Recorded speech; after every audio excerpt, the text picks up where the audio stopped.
Toppers club IAS academy में सभी छात्र छात्राओं का स्वागत है। टीजीटी पीजीटी में जहां पर इतिहास आपका सब्जेक्ट है, उसके लिए जो क्विज है, बहुविकल्पी प्रश्न है, उसकी श्रृंखला जिसे मैंने वादा किया था मैं जल्द लेके आऊंगा। और उसी में अब प्रतिदिन आपको 50 प्रश्न मिलेंगे। 15-15 के स्लॉट में हम पर डे आपको 50 इतिहास के प्रश्न देंगे, 50 आपको पॉलिटी के प्रश्न देंगे और 50 आपको हम भूगोल के प्रश्न देंगे जो टीजीटी पीजीटी की तैयारी करने वाले छात्र हैं। तो लग जाइएगा ताकि आप सभी छात्रों को पढ़ा सकें, क्योंकि टीचर का पेशा बहुत पवित्र पेशा होता है, लेकिन उसके लिए आपको सफल होना भी जरूरी है। आज इतिहास के हम प्रश्नों को हल करेंगे। उससे पहले आप चैनल को सब्सक्राइब जरूर कर लीजिएगा। अगर वीडियो अच्छा लगे तो लास्ट में एक जो थंब है उसे जरूर लगा दीजिएगा। देखिए पहला प्रश्न क्या है, वेदांग से संबंधित निम्नलिखित में कौन सा कथन असत्य है। प्रश्न को पढ़ना बहुत जरूरी है कि अगर कौन सा कथन असत्य है, यानी इसमें 3 पॉइंट जो होंगे वो सत्य होंगे और 1 पॉइंट जो होगा वो गलत होगा। क्या कह रहा है, मुख यानी व्याकरण, यानी जो व्याकरण है, वेदांग कितने होते हैं, हमारे 6 होते हैं और उसमें व्याकरण को वेदों का मुख कहा गया है। शिक्षा को नासिका कहा गया है, ये दोनों कथन सत्य हो गए। और पैर को क्या कह रहा है, कल्प कहा गया है, पैर को कल्प नहीं कहते हैं, ध्यान रखिए। ये जो कथन है वो असत्य है और इसके अकॉर्डिंग इसका जो राइट आंसर है वो सी है, क्योंकि इसी से पकड़ में आ गया है। कान को हम निरुक्त कहते ही हैं, कान को क्या कहते हैं, निरुक्त कहते हैं। अब इसका एनालिसिस कर लेते हैं। पैर है, जो पैर है किसको कहा जाता है, यानी वेदों का जो पैर है, वेदों का पैर छंद को कहा जाता है। किसको, छंद को कहा जाता है। जबकि वेदों का हाथ, वेदों का हाथ कहा जाता है कल्प को। तो इस तरह से आपको ये चारों ऑप्शन एनालिसिस हो गया होगा। क्या बताया मैंने आपको, वेदों का जो मुख है वो व्याकरण है, वेदों का नासिका, वेदों की जो नासिका है वो शिक्षा है, और वेदों का जो पैर है उसे छंद कहते हैं, वेदों का जो हाथ है उसे कल्प कहते हैं, और वेदों के जो कान है उसे निरुक्त कहते हैं। क्वेश्चन नंबर 2 कहते हैं, निम्न में कौन सा उपनिषद गद्य और पद्य दोनों में लिखा गया है। प्रश्न को पढ़ना बहुत जरूरी है, कच्ची पेंसिल लीजिए और उसे अंडरलाइन कीजिए ताकि आप प्रश्न की डिमांड समझ सकें, क्योंकि यहाँ पीजीटी में आपकी डेप्थ पूछी जाती है। छोटा सा भी अगर प्रश्न आप एक कोई शब्द को अगर नहीं समझ पाए तो आपका आंसर गलत हो सकता है। मुंडक, मांडुक्य, शतपथ और केन, ध्यान रखिएगा। कौन सा उपनिषद गद्य और पद्य दोनों में है। गद्य और पद्य में आपके 2 प्रमुख उपनिषद माने जाते हैं, एक माना जाता है केन और दूसरा माना जाता है प्रश्नोपनिषद। कौन सा, केन उपनिषद और प्रश्न उपनिषद है। मुंडक, मांडुक, शतपथ, केन, इसका जो राइट आंसर वो आपका डी है। क्या है, राइट आंसर डी है। मुंडक, मांडुक्य, शतपथ और ब्राह्मण है। मुंडक उपनिषद से सत्यमेव जयते लिया गया है। ये अक्सर प्रश्न पूछा जाता रहता है, सत्यमेव जयते कहां से लिया गया है। जो सारनाथ में हमारा राष्ट्रीय चिन्ह है, जो अशोक के सारनाथ स्तंभ से लिया गया है, तो राष्ट्रीय चिन्ह है उसमें सत्यमेव जयते लिखा हुआ है, और ये सत्यमेव जयते जो वाक्य है वो आपका मुंडक उपनिषद से लिया गया है। दूसरे में देख लें, मांडुक्य है, ये सबसे छोटा उपनिषद है, सबसे छोटा उपनिषद है। शतपथ है, ये क्या है, शतपथ आपका ब्राह्मण है। किसका है, ये सबसे बड़ा ब्राह्मण है, और ये यजुर्वेद है, उसका यजुर्वेद के 2 ब्राह्मण हैं, आपका शतपथ और तैत्तिरीय। तो यहां से आपको चारों ऑप्शन क्लियर हो गए होंगे। और यह भी प्रश्न पूछ सकता है कि उपनिषदों की संख्या कितनी है। उपनिषदों की संख्या आपकी 108 है। और एक और प्रश्न आपसे पूछा जा सकता है कि 52 उपनिषद का फारसी में अनुवाद किसने किया था। तो आंसर हो जाएगा दारा शिकोह ने। दारा शिकोह ने 52 उपनिषदों का फारसी में अनुवाद किया था और उनका नाम रखा था सिर-ए-अकबर। सिर-ए-अकबर नाम से 52 उपनिषद फारसी में अनुवादित किए गए थे दारा शिकोह के द्वारा। आपको ये नोट कर लेना पड़ेगा, नोट करेंगे तो आपको रिवीजन करने में आसानी रहेगी। अब देखिए क्वेश्चन नंबर 3, निम्न किन शासकों ने शुद्ध सोने के सिक्के चलाए। शुद्ध सोने के सिक्के की बात कर रहा है, बहुत इंपॉर्टेंट प्रश्न है ये, और प्रश्न की गंभीरता समझिए। क्या कह रहा है शुद्ध सोने के सिक्के किसने चलाए? इंडो ग्रीक, कुषाण, गुप्त और मौर्य। ध्यान रखिएगा, शुद्ध सोने के जो सिक्के चलाए हैं वो आपके कुषाणों ने चलाए हैं। क्या चलाए हैं? कुषाणों ने चलाए हैं। तो इसका जो राइट आंसर है वो आपका बी है। लेकिन अन की हम बात कर लेते हैं। इंडो ग्रीक, इंडो ग्रीक ने सबसे पहले सोने के सिक्के भारत में चलाए हैं। सोने के सिक्के इसमें चलाए हैं। अब यह बात आ जाती है, सोने के सिक्के सबसे पहले किसने चलाए? इंडो ग्रीक ने चलाए। साथ ही लेख युक्त, कौन से? लेख युक्त सिक्के भी सबसे पहले आपके इंडो ग्रीक ने चलाए हैं। कुषाणों ने सबसे शुद्ध सोने के सिक्के चलाए। गुप्त शासकों ने क्या किया है? गुप्त शासकों ने सबसे अधिक सोने के सिक्के जारी किए हैं। सबसे अधिक सोने के जो सिक्के हैं, सबसे अधिक सोने के जो सिक्के हैं वो किसने चलाए हैं? सबसे अधिक सोने के सिक्के आपके गुप्त शासकों ने चलाए हैं। और मौर्य शासन के समय हमें जो मुद्रा व्यवस्था है उसका विविधीकरण हमें देखने को मिलता है। बाकायदा वहां पर एक अधिकारी की भी नियुक्ति होती है। तो इस तरह से आपके चारों ऑप्शन आपको आने चाहिए। तो कैसे भी प्रश्न आए आप पकड़ भी लेंगे अगर इससे संबंधित कोई प्रश्न आता है तो। अगला प्रश्न देखते हैं। क्वेश्चन नंबर 4 है। क्या कहता है कि निम्नलिखित किस स्थल से प्राचीनतम पशुपालन के साक्ष्य प्राप्त हुए हैं? अंडरलाइन करेंगे, प्राचीनतम पशुपालन के साक्ष्य प्राप्त होते हैं बागोर, बाघोर, भीमबेटका और कोल्डी हवा। मोस्ट इंपोर्टेंट क्वेश्चन है। और ये दो बागोर और बाघोर को लेकर के आपको कंफ्यूजन हो सकता है। तो ये थोड़ा कंसेप्चुअली क्वेश्चन है और फंसाऊ क्वेश्चन है। देखिए, सबसे प्राचीनतम जो पशुपालन के साक्ष्य हैं वो आपके बागोर से मिले हैं। कहां से मिले हैं? बागोर से मिले हैं। और जो बागोर है वो कहां पर है? एमपी में है। कहां पर है? बागोर यानी कहां पर है? मध्य प्रदेश में है। और ये मध्य पाषाण कालीन साइट है। मध्य पाषाण काल की क्या है? ये साइट है। और मध्य पाषाण काल की क्या है? सबसे बड़ी साइट भी है, सबसे बड़ा स्थल भी है। ध्यान रखिएगा, ये बहुत इंपॉर्टेंट है कि मध्य पाषाण कालीन सबसे बड़ी साइट कौन सी है? बागोर है, मध्य प्रदेश में है। ध्यान, बागोर की एक और पॉइंट बहुत इंपॉर्टेंट है। ये कोठारी नदी के किनारे है। किस नदी के किनारे है?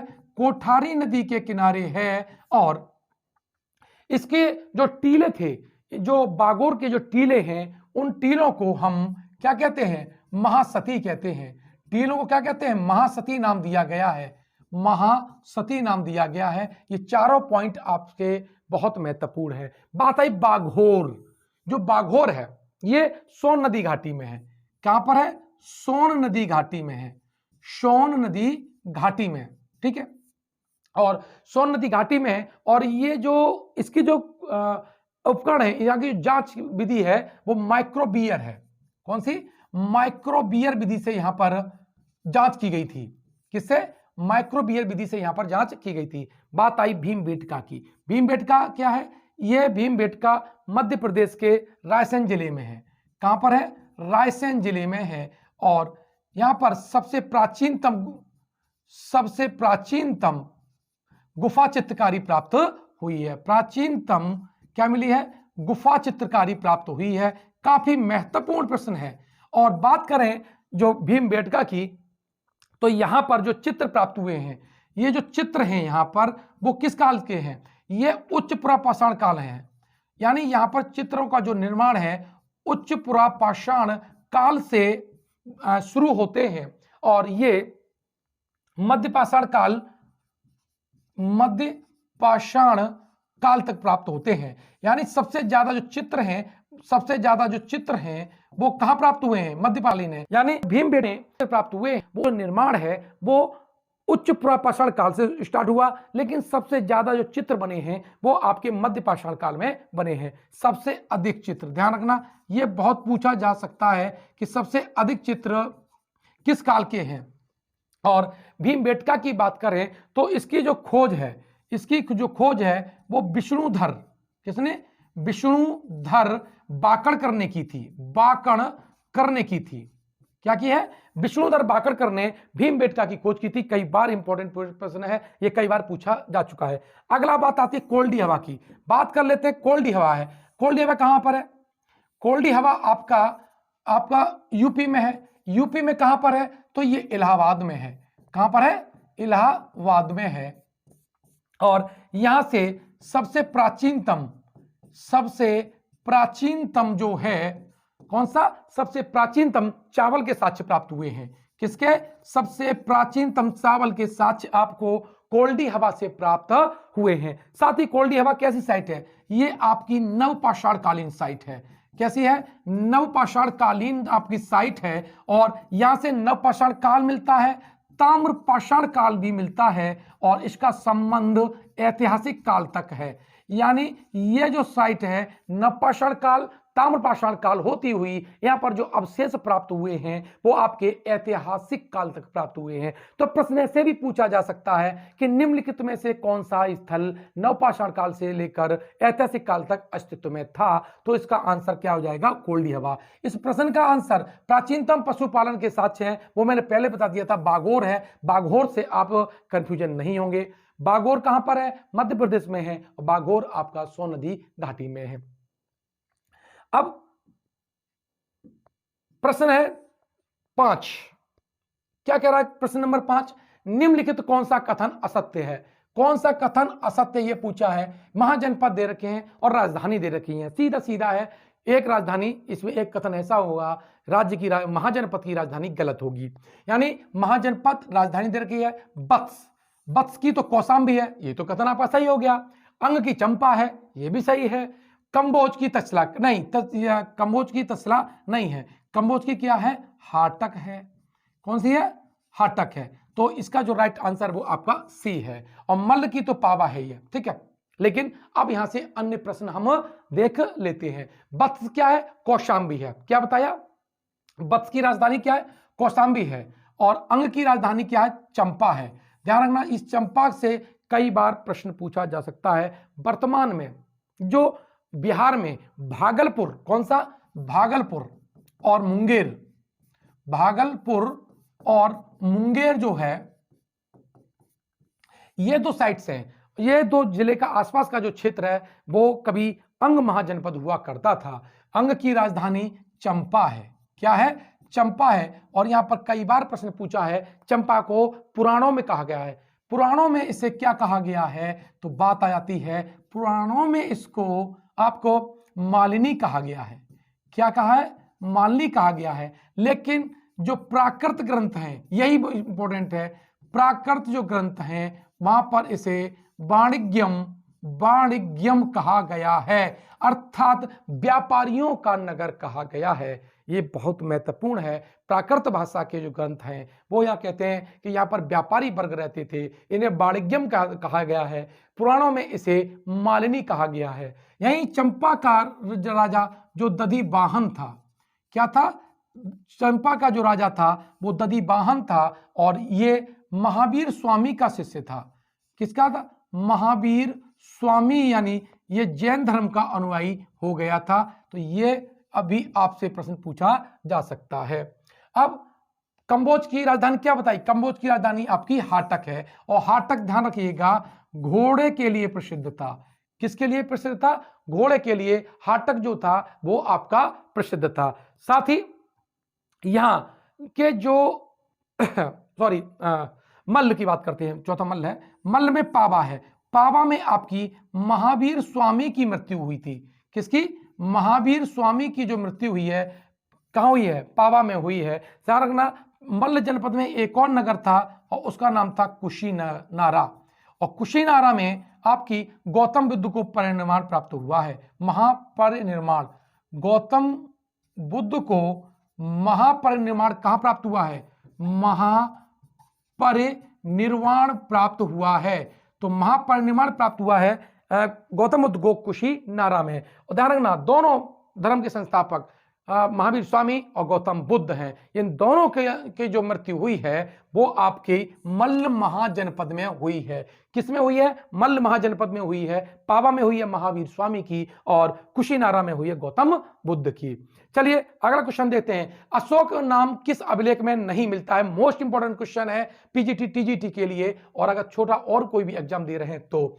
अशोक नाम किस अभिलेख में नहीं मिलता है? यानी मास्की में मिलता है, गुजरा मिलता है, नेत्रु मिलता है, लेकिन बैराट में आपका अशोक नाम नहीं मिलता है। अशोक नाम 4 जगह मिलता है। किस में मिलता है? मास्की में मिलता है, गुजरा, नेत्तूर और उद्गोलम। ये 4 ऐसे अभिलेख हैं जहां पर अशोक का नाम अशोक मिलता है। लेकिन बैराट में अशोक का नाम जो मिलता है उसकी उपाधि मिलती है और वो मिलती है प्रियदर्शी। आई थिंक आपको समझ में आया होगा कि अशोक का नाम कहां मिलता है। अशोक का मास्की, गुर्जरा, नेत्तूर, उद्गोलम में अशोक का नाम अशोक मिलता है। पुराणों में क्या मिलता है, बात समझ लेते हैं। पुराणों में आपका सम्राट अशोक का नाम मिलता है अशोक वर्धन। क्या मिलता है? अशोक वर्धन मिलता है। और ये जो मास्की है, मास्की में एक इसकी उपाधि सम्राट अशोक की बुद्ध शाक्य मिलती है। क्या मिलती है? बुद्ध शाक्य मिलती है। साथ ही देवा नाम प्रियदर्शी भी सम्राट अशोक की उपाधि है। सम्राट अशोक की उपाधि क्या है? देवा नाम प्रियदर्शी। देवा नाम प्रियदर्शी ये किसका नाम है? ये उपाधि किसकी है? ये सम्राट अशोक की उपाधि है। प्रश्न अगला देखते हैं कि अशोक के किस शिलालेख में युक्तक रज्जुक प्रादेशिक अधिकारियों का उल्लेख है? मोस्ट इंपोर्टेंट है, मोस्ट रिपीटेबल ये प्रश्न है। क्या प्रश्न है? पहला भाई कि अशोक के किस शिलालेख में युक्तक रज्जुक और प्रादेशिक जो अधिकारी हैं उनकी नियुक्ति मिलती है? तीसरे 5 में, 13 में और 11 में और 13 में। ठीक है, तो देखिए इसकी जो 5वें अभिलेख में, तीसरे अभिलेख में क्या मिलती है? तीसरे अभिलेख में युक्तक रज्जुक और प्रादेशिक की जानकारी मिलती है। क्रमादित्य किसकी उपाधि थी? क्रमादित्य किसकी उपाधि थी? तो देख लीजिएगा यहां पर जो प्रश्न आ जाता है, क्रमादित्य किसकी उपाधि थी? तो क्रमादित्य आपकी स्कंदगुप्त की उपाधि है। किसकी है? स्कंदगुप्त की उपाधि है। तो चंद्रगुप्त मौर्य की बात कर लेते हैं। ये कौन है? ये मौर्य वंश का संस्थापक है। क्या है? मौर्य वंश का संस्थापक है। और बात कर लेते हैं समुद्रगुप्त की। इसे भारत का नेपोलियन कहा जाता है। क्या कहा जाता है? भारत का नेपोलियन कहा जाता है। और यह कहा किसने था? तो आंसर हो जाएगा विंसेंट स्मिथ ने। किसने कहा था? विंसेंट स्मिथ ने समुद्रगुप्त को भारत का नेपोलियन कहा था। अजातशत्रु की हम बात कर लेते हैं। इसे ये हर्यक वंश का शासक है। क्या है? हर्यक वंश का शासक है। और इसने अपने पिता बिंबिसार की हत्या कर दी थी। और अजातशत्रु ने 2 हथियार बनाए, महाशिला कटंक। कौन सा मिला है? महाशिला कटंक और रथ मूशल। क्या है? रथ मूशल और महाशिला कटंक किसने बनाए? आपके अजातशत्रु ने बनाए थे। किस सैंधव स्थल से पशुपत की मुद्रा मिलती है? मोस्ट इंपोर्टेंट प्रश्न है। मोहनजोदड़ो, लोथल, धौलावीरा और रंगपुर। इसका राइट आंसर है मोहनजोदड़ो से पशुपतिनाथ की मुद्रा मिलती है, जिसमें इसी में हाथी, गेड़ा, भैंसा और बाघ, ठीक है, का चित्र हमको मिलता है। लोथल की बात कर लेते हैं। इसका राइट आंसर तो क्या? लोथल में क्या है? यहां से हमें गोदीवाड़ा मिला है। क्या मिला है? गोदीवाड़ा मिला है। और लोथल कहां पर है? लोथल आपके गुजरात में है। कहां है?